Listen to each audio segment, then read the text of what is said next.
इंदौर से कर्नल वर्मा जी, स्वागत है आपका। नमस्कार। नमस्कार सर, कैसे हैं आप? बहुत अच्छे हैं आपके आशीर्वाद से। आप कैसे हैं? हम ठीक हैं आपके आशीर्वाद से। आदाब वसीम साहब। जय हिंद, आदाब, स्वागत कर्नल वर्मा का। रस्म जारी रही बस पहले कॉल की।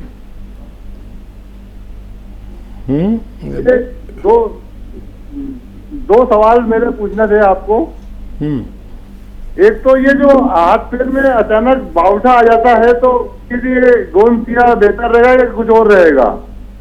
और दूसरा ये कि ये जिस्म में ऐसे थकान सी महसूस होती है, कमजोरी सी रहती है, इसके लिए क्या कर लेना चाहिए? जो ठीक है, हाँ देखिए, बाइटा हाथ में आना या पैरों में आना ये निशानी है कि नर्व, हमारी नर्व में यानी नसों में कुछ प्रॉब्लम है, जो जैसे पिंडलियों में एकदम अकड़न सी हो गई, पैर ऐसा ऐंठ गया, इसी को बाइटा कहते हैं। ये हाथों में हो या पैरों में। तो दरअसल ये हमारी जो नसें हैं ये कहीं दबने लगती हैं और कहीं क्या कमर में दबने लगती हैं, जिसकी वजह से हाथ या पैरों में बाइटा आता है। और आपने सही फरमाया कर्नल वर्मा साहब कि गौंसिया इसका एक अच्छा इलाज है। अगर आधा ग्राम लिया जाए तो ऐसी तकलीफ़ों को, या घुटने के दर्द की तकलीफ़ें, कमर के दर्द की या स्लिप डिस्क की, अगर असली गौंसिया मिल जाए तो फिर इनको फिर फ़ायदा मुमकिन है।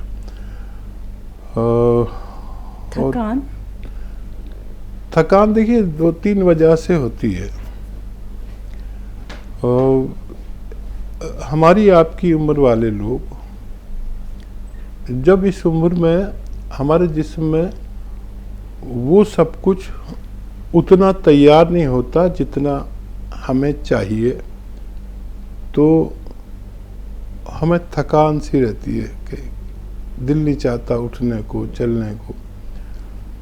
तो इन सब बातों का ख्याल करते हुए कि अपना बीपी वगैरह भी चेक करें और कोलेस्ट्रॉल भी चेक हो जाए तो अच्छा है। साल में 1-2 बार हो जाए खून का टेस्ट। ब्लड प्रेशर तो आप हमेशा कर सकते हैं, रोज़ कर सकते हैं, ये सही अगर हो। अगर कोलेस्ट्रॉल ज़्यादा आए तो सबसे पहले कोलेस्ट्रॉल का इलाज करें, तो फिर आपकी थकन जाती रहेगी, क्योंकि खून गाढ़ा हो जाता है, कोलेस्ट्रॉल ज़्यादा हो जाता है और वो सुस्ती से चलता है और हमारे को तहरीक रहती है, एक्टिव रहते हैं हम खून की एक पर्याप्त तेज़ी से चलने से। जैसे आपने बच्चे देखे होंगे, अब उन्हें सीधा खड़ा नहीं कर सकते, उनका हाथ पैर ऐसे हिलाते ही रहते हैं, तो उनका खून पतला होता है, तो उनको चैन नहीं पड़ता। अब खून अगर पतला है तो ब्लड प्रेशर भी ज़ाहिर नहीं होगा और बहुत सारी बीमारियां नहीं होंगी। अब हम आ जाते हैं कैल्शियम, मल्टीविटामिन्स और आयरन। आयरन की कमी भी हमें थका हुआ सा महसूस कराती है, मल्टीविटामिन्स की भी और कैल्शियम की कमी भी। तो आयरन, मल्टीविटामिन, कैल्शियम और बहुत सारी जिस्म की ज़रूरत की चीज़ें जो एक ही कैप्सूल में मिल जाती हैं, एलोपैथ में भी हैं, तो वो आप एक रोज़ाना खा सकते हैं। और बस ये है कि किसी किसी को ये आयरन का कैप्सूल पेट में तकलीफ़ करता है, कब्ज़ कर देता है और लैट्रिन काली सी कर देता है। फौलाद यानी लोहा यानी आयरन, जैसे हम पालक वगैरह खाते हैं ना, उसकी सब्ज़ी किसी दिन खाते हैं तो उस दिन हमारी जो पॉटी है वो काली सी होती है और आम आदमी समझ नहीं पाता कि आज ये काली पॉटी क्यों हुई है। ऐसे ही मल्टीविटामिन्स, आयरन के कैप्सूल खाने से भी यही हाल होता है। तो जिनको कैप्सूल से परेशानी हो वो इंजेक्शन भी लगवा सकते हैं, तो उससे फिर कब्ज़ वगैरह नहीं होता। तो ये इस्तेमाल करें, सेहतमंद रहें। जी, ज्ञान प्रभा जी, स्वागत है आपका। नमस्कार जी नमस्कार मैम। हकीम जी से बात करा दीजिए। जय हिंद, स्वागत ज्ञान प्रभा जी आपका बहुत बहुत। नमस्कार हकीम जी। जय हिंद, स्वागत है। ये मैंने पी केयर कैप्सूल मंगाए थे, हम्म। तो ये किस चीज के लिए होते हैं? आपने किस चीज़ के लिए मंगा दी? तो बहुत सारे रोगों के लिए होते हैं। ये मैंने खुजली के लिए मंगाए थे। मुझे शरीर में बोला था कि गर्मी बहुत हो गई है, गोंसिया बहुत खाया था तो बोलते गर्मी बहुत हो गई है, तो वो खुजली हो रही थी। ठीक है, अब क्या हाल और है? पेशाब में जलन हो रही थी, पेशाब गर्म आ रहा था एकदम। अभी कैसी तो तबीयत? अभी हाँ, पहले से थोड़ा ठीक है। तो ये पी केयर चाहिए क्या? ठीक है, जी। और भी आप बता दीजिए कुछ थोड़ा। ठीक है। अच्छा देखिए, पी केयर एक ऐसा कैप्सूल भी है जो दवाओं के नुकसानात को रोके रखता है।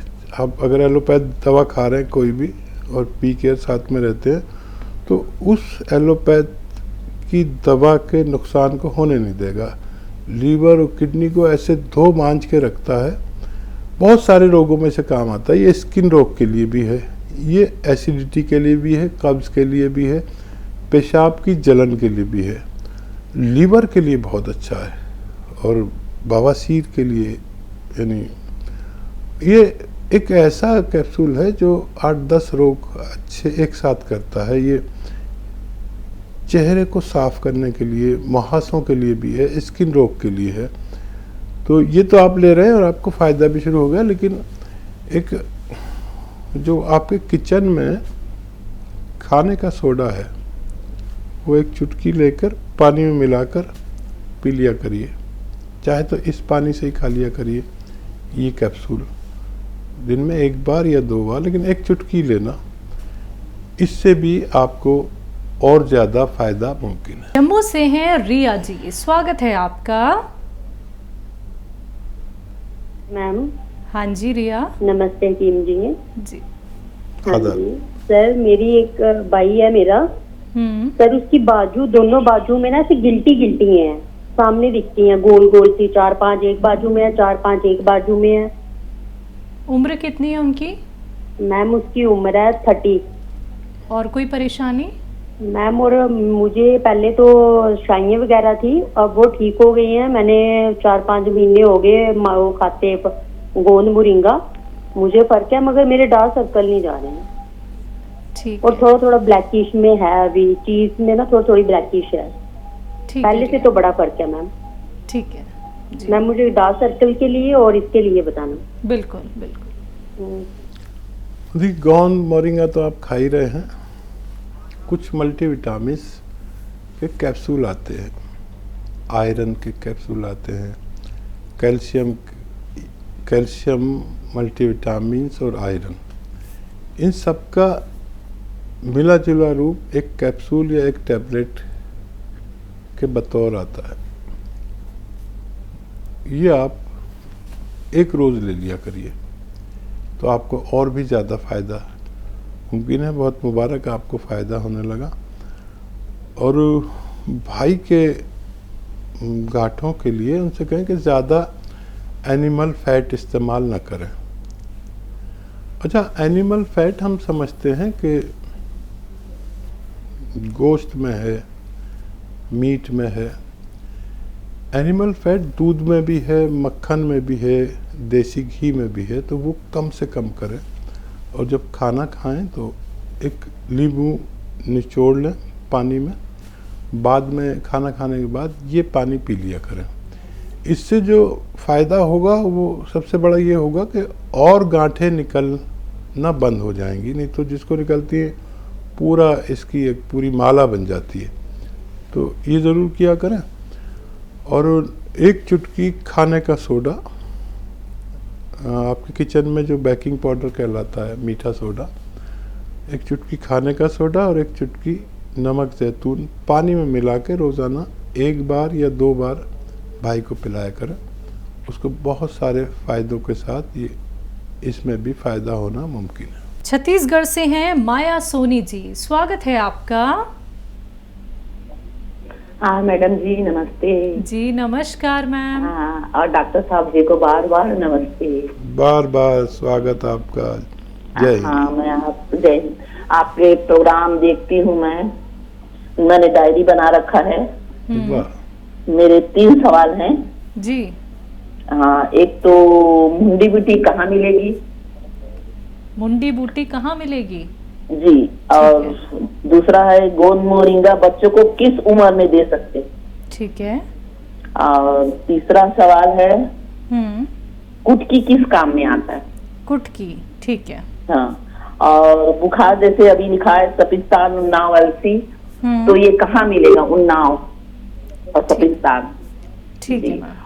और मेरा सवाल है, मैं गोंद मोरी काला गोंद ले रही हूँ, ये दूसरा डब्बा है, तो मेरे को तो 15 साल से दर्द था, ऑपरेशन का था, तो मेरा आराम तो बहुत है पर अब थोड़ी सी हड्डियों में दर्द हो जाता है। उम्र कितनी है आपकी? मेरी 60 है उम्र। ठीक है मैम। मैं जॉब करती थी, अभी छोड़ चुकी हूँ कोरोना काल से, तो आपके प्रोग्राम से ही जुड़े रहती हूँ। शुक्रिया जी। नहीं, ये तो यकीन आ गया कि वाकई आप जुड़ी हुई है हमारे साथ, क्योंकि जो सवाल आपने पूछे हैं ये हमारे साथ बगैर जुड़े कोई पूछ ही नहीं सकता। बहुत गहरे सवाल है सारे। ये जो आपने कुटकी के बारे में पूछा है, इसको हकीम भी नहीं जानते, लेकिन मेरे साथ जुड़े हुए लोग जानते हैं। और देखिए, कुटकी ख़ास तौर पर लीवर के लिए काम आती है, और कुटकी एक छोटी मोटी दुकान पे मिलती भी नहीं है, और कुटकी की पहचान भी होनी चाहिए। आप जॉब वाली लेडी है तो उसे चेक कर लेना, फ़ोन में ढूंढ लेना कैसी होती है। और दवाओं में बड़ा मसला यह है कि मिलती जुलती दवाइयाँ दे देते हैं लोग, और मेरा तो सारा प्रोग्राम ये कहते कहते ख़त्म हो जाता है कि भाई असली दवाई लेना। तो कुटकी बाहर से कुछ सफ़ेदी सी लिए हुए, हरापन लिए हुए, हरा और सफ़ेदी मिला हुआ, और अंदर से बिल्कुल हरी निकलती है। और इसे अगर मुंह में लिया जाए तो फीकी लगती है, लेकिन कुछ देर बाद अगर मुंह में रखा जाए लगातार तो इतनी कड़वी हो जाती है कि नीम की पत्ती भी कुछ नहीं इसके आगे। ये कड़वी होती है और लीवर के इलाज में काम आती है, और एक चुटकी एक वक्त में इसे इस्तेमाल कर सकते हैं, और दिन भर में 2 बार इस्तेमाल कर सकते हैं नमक जैतून के पानी से। नमक जैतून भी नकली मिल जाता है, असली ले, एक चुटकी पानी मिला, कुटकी खा के ये पानी पी लें। और देखिए, जहाँ से भी आप बात कर रहे हैं वहाँ कोई अत्तार की दुकान, यानी दवा फरोश जो कच्ची दवाएं जड़ी बूटी बेचता है, वहाँ मिलती हैं वो सब चीज़ें जो आपने सवाल की है। तो उन्नाव वाला नुस्खा, जो सपिस्तान, उन्नाव, अलसी तो खैर आप जानती हैं, ये भी वहाँ मिल जाएगा। और जितने सारे सवाल हैं, वरना आजकल देखिए बहुत आसानी हो गई पढ़े लिखे लोगों के लिए, आप जैसी पढ़ी लिखी महिलाओं के लिए या पुरुषों के लिए, कि जो भी ढूंढना हो आप वही लिखें उसमें मोबाइल में और सर्च करें, फट से खुल के आ जाएगा। और कैसा होता है, कैसा जायका होता है, कितना इस्तेमाल होता है, अच्छी साइट पर देखें तो आपको सब मालूम हो जाएगा। जी। गोंद मोरिंगा किस उम्र में इस्तेमाल किया जा सकता है? गोंद मोरिंगा 8 साल में अगर इस्तेमाल करते हैं बच्चे तो आधा ग्राम इस्तेमाल कराएं, 1 बार से 2 बार तक, लेकिन आधा ग्राम 1 बार दें। 12 साल के अगर बच्ची हैं तो फिर उन्हें 1 ग्राम 1 बार भी दे सकते हैं। गोंद मोरिंगा में भी नकली बहुत आते हैं। असली सफ़ेद गोंद मोरिंगा शुद्ध हुआ होता है। वैसे गोंद मोरिंगा का जो कलर है वो कुछ लालिमा लिए हुए होता है, लेकिन जब तक इसमें लालिमा रहती है ये नुकसानदेह होता है। अगर ये सफ़ेद हो जाए तो इसको हम शुद्ध करते हैं, तब अगर इस्तेमाल करते हैं तो बहुत फ़ायदा होता है। और 12 साल के बच्चे को 1 ग्राम दे सकते हैं। ये बालों के लिए, चेहरे की खूबसूरती के लिए और हाइट ग्रो करने के लिए बहुत फ़ायदेमंद है। और भी बहुत फ़ायदे ये करता है। ज़रूरत के हिसाब से मैं आपको बताता रहता हूँ। हकीम सुलेमान यूट्यूब चैनल सब्सक्राइब कर लें। रोज़ाना आपको सारे नुस्खे मिलते रहेंगे। हमारी और आपकी जो बातचीत हुई है ये भी हम उसी पर डाल देते हैं। गोंद सिया का इस्तेमाल कर रही हैं, आराम काफ़ी है, हड्डी में तकलीफ बता रही हैं। और देखिए 20 साल पुराना रोग, और आपने बताया कि ऑपरेशन तय था। भगवान का बड़ा शुक्र कि उसने बचा लिया आपको ऑपरेशन से, नहीं तो ऑपरेशन के बाद जो हाल बनता है, जैसा आदमी होता है वैसा भी नहीं रहता। तो एक तो भगवान का खूब शुक्र करिए, मैं भी और आप भी, कि उसने आपको बचा लिया और मेरी इज्जत रह गई। अब इस उम्र में जो आपकी उम्र है, इसमें मल्टीविटामिन, कैल्शियम और आयरन का 1 कैप्सूल, ये सब का मिश्रित 1 कैप्सूल या टैबलेट आती है, रोज़ 1 बार ले लिया करें। इससे आपको कैल्शियम हड्डी के लिए और आयरन की भी ज़रूरत रहती है। और इस उम्र में वो सब इतना नहीं बन पाता जितने हमारे शरीर को ज़रूरत होती है, तो हम बाहर से डाल देते हैं तो हमारी ज़रूरत पूरी हो जाती है। अब बहुत जल्द पूरी तरह अच्छी होंगी और हमें फ़ोन करेंगी, ऐसी हम उम्मीद करते हैं। दिव्या जुड़ गई हैं हमारे साथ, स्वागत है आपका। मैम नमस्ते। जी नमस्कार मैम। वीर जी नमस्ते। जय हिंद। कैसे हो आप? स्वागत बहुत बहुत आपका। आप कैसे हो? ठीक हो? हम दोनों बहुत अच्छे हैं। आप बताइए कैसी हैं? यही दुआ करते हैं आप हमेशा अच्छे रहो। मुझे आपसे 2 सवाल करने थे। एक तो जी मेरी बहन की लड़की है, उसकी शादी को 7-8 महीने हो गए हैं, तो उसको ना भूख कम लगती है, पेट में भी थोड़ा दर्द रहता है, पेट के निचले हिस्से में। तो किसी ने बोला है कि इनको नले पड़े हुए हैं, तो ये क्या दिक्कत है? कोई समझ में नहीं आ रही। भाई इसमें प्रेगनेंसी हो सकती है या नहीं हो सकती? अगर कोई दवाई है तो आप बताएं। और दूसरा मेरा ये है, मैं आपकी दवाई 1.5 साल से खा रही हूँ।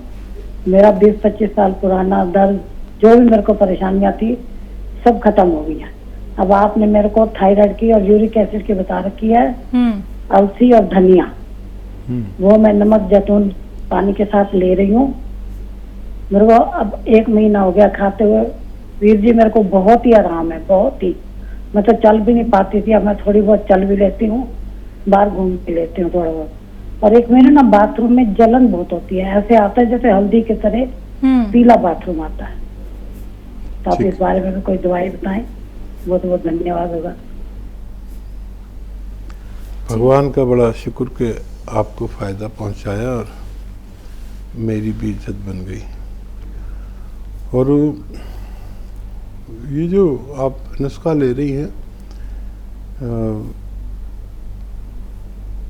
इसके साथ पूरे दिन में हर प्राणी को, मुझ जैसे और आप जैसे हर शख्स को 2.5 से 3 लीटर पानी पीना है। अगर उसके बाद हमारा बाथरूम पीला आए या जलन से आए तो हम रोगी हैं। वरना जो आप नमक जैतून ले रहे हैं, ये इन्फेक्शन के लिए, आपके थायराइड के लिए, और धनिया जो ले रहे हैं और थायराइड के लिए बहुत अच्छा नुस्खा है, आपको फ़ायदा भी है। और चाहें तो अपने यूरिन की जांच करा लें एक बार। आपकी कोई लेडी डॉक्टर तो ज़रूर होंगी, फैमिली डॉक्टर जिन्हें कहते हैं, उनके हवाले से एक जांच करा लीजिए ताकि और भी आसान हो जाए। वरना मेरी तरफ से तो ये कि एक दिन आप पूरे दिन में 2.5 से 3 लीटर पानी पिएं और फिर देखें कि आपको कैसा रंग का पेशाब आता है, तब आप रोगी हैं। आज की जनता पानी बहुत कम पी रही है और उनको पेशाब पीला आता है। जब हम ज़्यादा पानी पीते हैं तो हमारा पेशाब का रंग बदल जाता है। जी, बहन की लड़की हैं, भूख कम लगती है, पेट के नीचे की तरफ दर्द होता है, तो कंसीव में प्रॉब्लम तो नहीं होगी? हाँ, देखिए इस सिस्टम का और कंसीव करने के सिस्टम का कोई ताल्लुक नहीं है। ये सब होते हुए भी कंसीव कर सकती है, लेकिन ये रोग भी क्यों रहे? तो एक आप जानते होंगे ज़रूर कि बेल का मुरब्बा आता है। अभी बेल तो नहीं आएगी, तो गर्मियों में आती है। बेल पत्थर का शरबत बना के भी पीते हैं। तो गर्मियाँ हों तो हमें उसका शरबत बना के पीना चाहिए। और ये जैसे ये मौसम है, इसमें बेल का मुरब्बा मिलेगा। बेल के मुरब्बा का शरबत बना लें, बड़े बड़े पीस आते हैं, या ऐसे ही खा लें बेल का मुरब्बा। और एक चुटकी में जितना नमक जैतून आ जाए पानी में मिला के ये पानी पी लें दिन में 1 बार या 2 बार। तो इससे वो बच्ची आपकी आसानी से अच्छी हो सकती है। जी, दिल्ली से भूपेंद्र जी, स्वागत है आपका। हेलो। हाँ जी सर। हाँ जी, नमस्कार जी। नमस्कार सर। हाँ जी, मैं बताऊं, मेरी मिसेस को प्रॉब्लम है। हेलो जी। हाँ जी, मेरी मिसेस को प्रॉब्लम है। उनको एक तो शुगर है। ठीक है। शुगर है, शुगर। ठीक है, शुगर है उन्हें। हाँ। और थायराइड भी है। ठीक है। और घुटनों से चला नहीं जाता, उनके घुटनों में गैप आ गए हुए, डॉक्टर ऑपरेशन बोल। उम्र कितनी है उनकी? 67। ठीक है। अच्छा, देखिए ऑपरेशन से पहले मैं एक नुस्खा बता रहा हूँ, वो असली लेकर खिलाइए उनको। ये नुस्खा जो है बड़ा अजीब है। अगर असली मिल गया तो समझ लीजिए कि आपको पत्नी को फ़ायदा मुमकिन है। एक रॉ मटेरियल, कच्ची दवा है, इसे गौन सिया कहते हैं। ये असली ले लीजिए, 15-16 रुपए का 1 ग्राम आ जाता है, 1 ग्राम इतना सा। और उसमें से भी आधा ग्राम सुबह, आधा ग्राम शाम खाना है। आधा चम्मच धनिया के पाउडर के साथ, आधा ग्राम गोंद सिया, काला गोंद जिसे कहते हैं, लेकिन असली मिलना ज़रूरी है, कड़वा बहुत होता है। आधा ग्राम गोंद सिया और आधा चम्मच धनिया का पाउडर खाना है सुबह नाश्ते के बाद, रात को खाने के बाद। पानी से लें या दूध से लें, 2 बार खाना है। और 5 दिन 6 दिन सब्र करें। 5-6 दिन 7 दिन के बाद फ़ायदा शुरू करता है। ये इंग्लिश दवा नहीं है, एक कच्चा दवा है, रॉ मटेरियल। सबसे पहले उनके घुटने ठीक कीजिए और 15 दिन और 1 महीने में आपको एक विश्वास कायम हो जाए कि ये ऑपरेशन का केस नहीं है, ये तो ठीक हो सकता है, आपको सही दवा नहीं मिली है। तो फिर 3-4 महीने इलाज करना पड़े तब भी कर लीजिए। और उन पर ये पाबंदी रहेगी कि झाड़ू पोंछा ना करें, वज़न ना उठाएं, ज़्यादा मेहनत ना करें इलाज के दौरान। ठीक होने के बाद सब कर सकती हैं। अब ये जो नुस्खा मैंने बताया, इससे आपको 2 फायदे होंगे। एक तो थायराइड कंट्रोल होगा और एक आपके जोड़ों के दर्द, घुटनों के दर्द में फ़ायदा होना चाहिए। 2 फायदे कम से कम होंगे, इससे ज़्यादा भी हो सकते हैं। अब शुगर की दवा जो है वही खाते रहें, लेकिन जब आपको विश्वास कायम हो जाए तो एक आता है और गोंद है जो जामुन का गोंद कहलाता है। ये तो बस एक चुटकी काफ़ी है, एक चुटकी सुबह, एक चुटकी शाम, खाने से पहले पानी से खा लेना है। ये आपकी डायबिटीज़ को कंट्रोल रखता है। एलोपैथिक दवा भी खाते रहिए और ये भी खाइए। तो सारे रोगों का इलाज है, यकीन करें, असली दवा लें और भगवान से मदद मांगे तो फ़ायदा मुमकिन है। जी, रजनी भारद्वाज जी दिल्ली से, स्वागत है आपका। हेलो, नमस्कार। हाँ जी मैम। हाँ नमस्कार मैडम जी नमस्कार मैम। दिल्ली से जी बोलिए। हेलो सर, मेरा ना प्रॉब्लम ये है मुझे कि मेरा यूट्रस निकाल दिया है, ठीक है। उसके बाद मुझे प्रॉब्लम ये हो गई है कि मेरे हाथ वगैरह दर्द करते हैं और नसें वगैरह दर्द करती हैं, नीली नीली नसें सारी दिखती हैं। हाँ जी, और मेरा फैटी लीवर भी है और मुझे डाइजेशन की भी प्रॉब्लम है, मतलब एसिडिटी मोस्टली मेरे को बनी रहती है। उम्र कितनी है आपकी? उम्र मेरी है 37 साल, 47। अच्छा मैडम, मेरा दूसरा सवाल ये है कि मेरे बेटे को बाई बर्थ प्रॉब्लम है। किस चीज की? बाई प्रॉब्लम है उनको, और उनकी एज है 25 साल। मैम बाय बर्थ क्या प्रॉब्लम है? किडनी मतलब थोड़ी थोड़ी डैमेज हो गई है उनकी, और ब्लैडर भी मतलब सूजन सी रहती है उनके ब्लैडर में। उम्र कितनी बताई बेटे की? बेटे की है 25 साल उम्र। ठीक है मैम जी। बेटे की उम्र 25 साल। 25 साल। देखिए, आपका भी रोग बहुत सहन किया आपने। ये जो यूट्रस का ऑपरेशन है, ये एक मौत और ज़िंदगी का फैसला है और इतना तकलीफ दे है। कुछ लोग नहीं जानते होंगे इसलिए बता रहा हूँ कि इस कदर तकलीफ दे है कि बस भगवान ही इससे बचाया।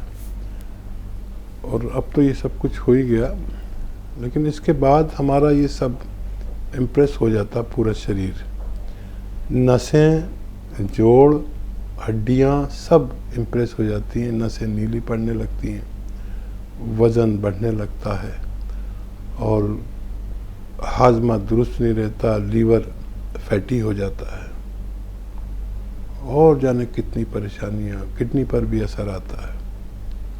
तो देखिए, एक नुस्खा बता रहा हूँ जो आप खुद बनाएं, सब दवाइयाँ असली लें। अलसी 100 ग्राम, अलसी तो आप जानती होंगी, अलसी 100 ग्राम, धनिया 100 ग्राम और सौंफ 100 ग्राम, ये तीनों चीज़ें 100-100 ग्राम लेकर पाउडर बना लें। और 1 चम्मच सुबह, 1 चम्मच शाम खाना है इन्हें। एक आता है नमक जैतून, ये बिल्कुल नमक जैसा ही होता है लेकिन स्वाद में नमकीन नहीं होता, जिसे हम नमक जैतून कहते हैं। ये स्वाद में नमकीन नहीं होता, कलर में बिल्कुल नमक जैसा, देखने में बिल्कुल नमक जैसा होता है। ये नकली बहुत मिलता है, ये असली ले लेना। बाकी चीज़ों की आपको पहचान है, वो तो आपको कोई नकली दे ही नहीं सकता, लेकिन इसके बारे में आप सीरियस असली लीजिए क्योंकि आपकी बहुत जटिल समस्या है। तो नमक जैतून 1 चुटकी पानी में मिलाएं और इस पानी से ये धनिया, सौंफ और अलसी का पाउडर रोज़ाना 1 बार या 2 बार खाया करें, आपको फ़ायदा हो सकता है जी। और बच्चे को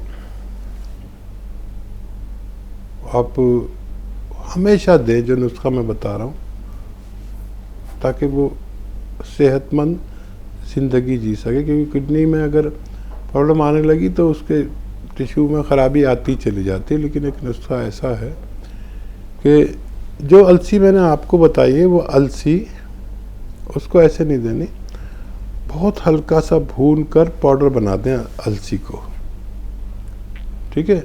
और जो नमक जैतून आपको बताया है, वो 1 चुटकी पानी में मिलाएं और आधा चम्मच अलसी इस बच्चे को खिलाएं। आधे से 1 चम्मच अलसी खा सकते हैं, हल्की सी भुनी हो, ज़्यादा भुनी हुई नहीं, और ये पानी पिला दें दिन में 1 बार या 2 बार, तो आपका बच्चा भी तंदुरुस्त रह सकता है। सुहेल, स्वागत है आपका। हेलो, अस्सलाम वालेकुम। जी वालेकुम अस्सलाम। जी वालेकुम। मैं बोल रही थी हकीम साहब से, मेरी 2 हफ्ते पहले बात हुई थी। 2 हफ्ते पहले बात हुई थी, मुंह पे जो पालिश मार गया। हाँ हाँ, फेस पे हाँ पालिश मार गया। तो उसके मेरे को जैतून का नमक बताया था। ठीक है। तो जैतून का नमक तो कंपनी से, आपकी कंपनी से नहीं दिया, जैतून का सिरका दे दिया मुझको। तो जैतून का सिरका किस तरह से लेना है, कैसे लेना है? ठंडा तो नहीं होता है, और ये 5 बड़ी और 1 छोटी है, और मुंह से थोड़ा बोलने में ये एक तरह का गाल जाता है। ठीक है मैम। और आपके पास कंपनी का मंगाया वो असली ही रहेगी, आपकी कंपनी के जैसे सुलेमान हकीम साहब का फोटो है इसके। अच्छा ठीक है मैम। अभी हमने खोला नहीं, अभी हमारे यहाँ कल ही आया है। ठीक है। और देखिए, दुआ के साथ और कुछ सदका करके ये दवा शुरू करें। सदके का मतलब है कुछ किसी ज़रूरतमंद को दे दें, और ये 2 चम्मच या 3 चम्मच सिरका पानी में मिलाएं, और इसमें 1 चुटकी खाने का सोडा मिला दें। जो सोडा आपके किचन में है वो 1 चुटकी मिला दें, और ये दिन में कम से कम 1 बार, और दिन और रात में 2 बार दे सकते हैं। खाने के बाद देना बेहतर है, और अपनी दवाएं भी जारी रखें। और जैतून का सिरका कुछ लोगों को नहीं चलता, तो कुछ लोगों को नमक जैतून नहीं चलता। जिन लोगों को नमक जैतून नहीं चलता उनको सिरका दे दिया जाता है। जिनको जैतून का सिरका नहीं चलता, ठंडा पड़ता है, तो उनको नमक जैतून दिया जाता है। तो आप इसे इस्तेमाल करें और फ़ायदा उठाएं। कई महीने लगातार लें, तब आपको फ़ायदा मुमकिन है। जी, अलवर राजस्थान से हैं बिहारी सिंह जी, स्वागत है आपका। नमस्कार साहब। जी नमस्कार। मुझे 6 महीने साल दवाई खाते हैं आपके यहाँ। हाँ, कौन सी दवाई खा रहे हैं आप? ये नमक जैतून, नमक किस चीज के नमक लिए? जैतून और ये सारी चीज दे रखी है। 2-3 डब्बे पीके के, और ये कौन मुरंगा 6 महीने हो लगातार लेके, मेरे आंसर बहुत है मेरे। हाँ, आपको प्रॉब्लम क्या थी सर? प्रॉब्लम क्या? पेट में तकलीफ है साहब, कब्ज रहती है, कब्ज, गैस बनती है। आराम है ना आपको? हाँ आराम तो है, पर पूर्ण पर नहीं है पूरा। अच्छा, पूरी तरह नहीं है। कितना % लगता है आराम? जी, कितना % आराम लगता है? ये समझो 50% में मेरा फायदा। ठीक है जी। और देखिए, कुछ चीज़ें ऐसी होती हैं कि इंसान को खुद महसूस हो जाती हैं। जब रोगी पुराना होता है तो उसे ये भी पता रहता है कि उसको क्या चीज़ कब्ज़ करती है, बवासीर करती है, नुकसान करती है। तो ऐसी कोई चीज़ आप जानते हो तो वो ना खाया करें। और जितने भी दिन से इलाज कर रहे हैं, अगर 50% फ़ायदा है तो हो सकता है उतने ही दिन और लगें जितने आपको लग चुके हैं। और बहुत ख्याल रखिए अपना। बस मैं तो इसी से खुश हो गया कि आपको भगवान फ़ायदा दे रहा है। किसी को जल्दी और किसी को देर में फ़ायदा होता है। मैं दुआ प्रार्थना भी करूँगा कि आपको जल्दी फ़ायदा हो जाए।